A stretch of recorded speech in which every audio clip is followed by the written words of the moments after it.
Good morning, everybody. I'm going to say good morning, but I realized that there are probably people from many different time zones listening in here. Okay, yeah, as Graham said, I'm Søren. I'm from Aalborg University, and I'll be talking to you about bringing pure data to life through visualizations and interaction. So the traditional approaches to disseminating pure data has usually been through reports, through PowerPoints as an example, and through portals. We have a pure portal running, and we also have a custom portal for our student thesis. There are some obvious pros to these traditional approaches. Of course, they're reliable, they're fast, and they're standardized. But there are also some cons. Reports can sometimes seem a bit static, and it can be hard to control the appropriate level of detail. Sometimes you have too much information or too many details, and sometimes you have too little information included in a report. And of course, one size doesn't fit all, so it really depends on the recipient or the audience, which is a good solution to dissemination of data from Pure. In order to try to overcome some of this, we have some different experiments going at Aalborg University in order to try to bring our Pure data more to life. What are our goals here? So we want to try to supplement these reports and portals that we have running at the moment. We would like to focus a little less on text and more on visuals. We would like to make the data as dynamic as possible. And we would like to give the user the ability to control the level of detail when it's possible, meaning that we would like to be able for the user to start simple and then drill down into the data if this is interesting for the user or the recipient. We would like to make it interactive if it's possible in order to bring more life into these data. And in some cases, we would also like to curate the data a little bit in order to avoid information overload. So on the following slides, I would like to show you some examples of some of the different experiments we are going with at the moment. It would have been nice to be able to show you this live, or at least through some sort of screen sharing. But due to the setup here, I decided to play it safe and show you screenshots instead. So you will have to imagine that some of these websites and reports are interactive and updates on the fly and so on. But yeah, they're shown as screenshots here. There are some examples of some websites we have, a reporting example, and I'll finish off with showing you some hardware examples, what I call hardware as a way to disseminate pure data. Now the time here is pretty short, so I'll try to keep it short and cover what we did and why we did it, some of the pros and cons of these approaches, and hopefully give some ideas for the Pure community and for Elsevier for future versions of Pure. So the first one here, we recently begun experimenting with Microsoft Power BI as a way to supplement our traditional reports. As an example here, I've tried to set up what I would imagine could be like a department dashboard for a head of department, as an example. So the cool thing about Power BI is that you can connect it directly to the Pure database, which means that if it's in Pure, you can report on it in Power BI, which is a really cool thing, I think. It's dynamic, it's interactive, you have these different filtering options and charts and visualizations which update on the fly when you click on them. You're able to drill down into the data if you want to explore some of the details behind the visualizations. And maybe the strongest point about using Power BI is that you can combine the data from Pure with other sources, because I'm aware that you can do lots of visualizations and reports directly in Pure, but the real strength of Power BI is that you have the ability to combine Pure data with data from other sources like your financial system, project management system, Google Analytics, Altmetrics, and so on. So you can create a really sort of powerful business intelligence solution, which includes your data from Pure. Another selling point for Power BI is that it has some really strong tools with regards to cleaning up data. As an example, if you work with external organization data from Pure, you're probably aware that there are usually a lot of duplicates and so on. And here Power BI has some pretty great tools to help you clean up this data. So this is our first attempt with Power BI, but this is definitely something that we will investigate further in the following months. Something a little different. We recently launched a new website which we call Themes, and we think of this site as such a sub-site to our Pure portal.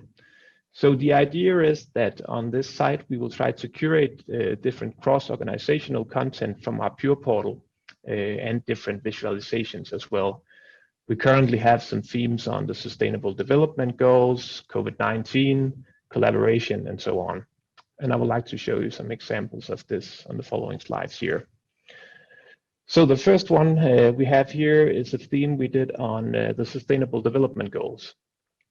We thought it would be interesting to try to visualize and to investigate what contributions our university has to the different sustainable development goals. So what we did was that we used the search query developed by Elsevier that you can find on Mendeley data, and we then applied this to Scopus data in order to find the publications that our university has that contributes to the different sustainable development goals.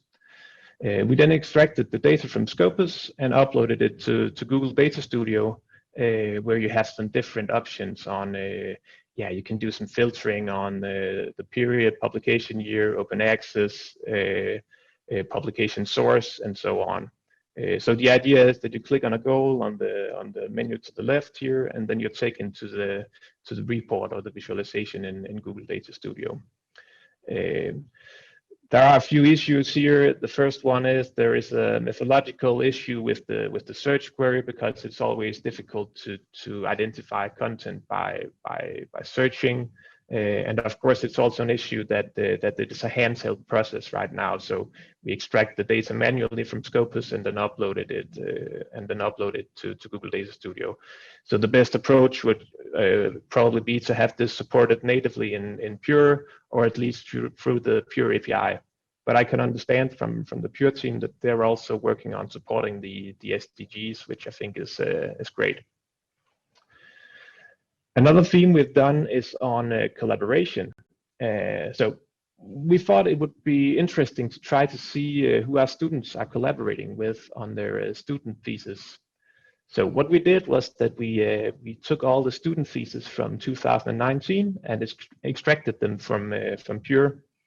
We then cleaned up the data a little bit in order to clean up duplicates and so on. And then we uploaded the data to a service called Flourish, which has some pretty cool visualization options. It's free and it's easy to use. So I would recommend you to check it out. The one you see on the left here is a visualization of the different organizations that our students has collaborated with. And the bigger the dot, the more collaborations there have been with this specific organization. You can also filter on the education, and you can filter on different subjects and so on. And everything is interactive, so you can click on it and drill down and zoom in and out and so forth. So it's a really interesting way to try to visualize something that would otherwise have been, just shown as text on our portal. Another theme we did was, we have Google Analytics running on our Pure portal, so we thought it would be cool to try to show to our university and to show to our researchers that there is actually a fair amount of traffic coming into the Pure portal from all over the world. So we used Google Data Studio and hooked it up to Google Analytics running on our portal, and built this sort of traffic or attention dashboard, where you can see something about the amount of traffic coming in over a specific period. You can see where's it coming from, what device is people using, and so on. And you can change the period, and you can mouse over the different countries and so on. So it's a bit interactive. And I think it's an interesting way to tell your researchers and to tell your organization that they should actually put some time and effort into maintaining and updating that Pure profile, because there is actually a lot of traffic coming in from everywhere. Another theme we did was on Twitter. We thought it would be fun to try to pick up and to be able to follow on who's actually linking to our Pure portal on Twitter. So by using IFTTT and Google Data Studio, we set up a simple applet which sort of monitors Twitter. So every time somebody shares a link on Twitter to our Pure portal, it's picked up by this service. It's then moved to a Google Sheet, and this can then be visualized in Google Data Studio. So the one you see here is the tweeters sharing, who are the tweeters sharing links to our Pure portal on Twitter. And we also have the complete data set here, of course, so you can see the full text in the tweet. You can see who's the tweeter, you have a link to the tweet, and you have the date of the tweet. So it's really simple stuff, but I think it's an interesting way to keep track of what's going on with your Pure portal on Twitter and who's sharing content here. So it's sort of a supplement maybe to Altmetrics and to PlumX, which focuses mainly on publications and data sets and so on, where this service also picks up, if somebody shares a link to a researcher's Pure profile or to an organizational page and so on. So it's a fun way to keep track of what's going on Twitter with your Pure data. Another theme we did, like many others probably, is on COVID-19. So when all this COVID started in the beginning of 2020, we quickly set up the website you see here on the left. It's actually just a very simple website where you can click on projects, publications, activities, and so on. And when you click, you're then taken to our Pure portal where a corresponding search is set up. So the idea is that you just have a single point of entry for all things related to COVID-19, and it gives the user a sort of easy way to find the information they're looking for when it comes to COVID-19. We tried to bring this into the physical library as well, and we have these two 100-inch screens set up in our library, and we plan on trying to use these for dissemination of Pure data in the future. So one of the first attempts here is it's a simple QR code that is shown on the screen occasionally. So the idea is that you can pick up your phone when you're in the library, you can scan the QR code, and then you're taken to the COVID-19 site, and through there you can go to the Pure portal. So it's a way of getting people, from a physical location into your Pure data. Another example of a way to sort of use hardware to disseminate your Pure data is through these e-poster terminals. We have 4 of these terminals set up in our library. So they're actually intended for conferences, for poster sessions at conferences, and they consist of a TV which is mounted to a stand, which is connected to an iPad, and this iPad has an app which has the conference posters. But the really cool thing here is that this is actually also showing posters from Pure, because the app is connected to the Pure API, and then once somebody registers a poster in Pure, it's through the Pure API transferred to this system, and then it can be shown on these screens. So when you're in the library, you can go to this e-poster stand, and you can use the iPad to browse the posters we have in Pure.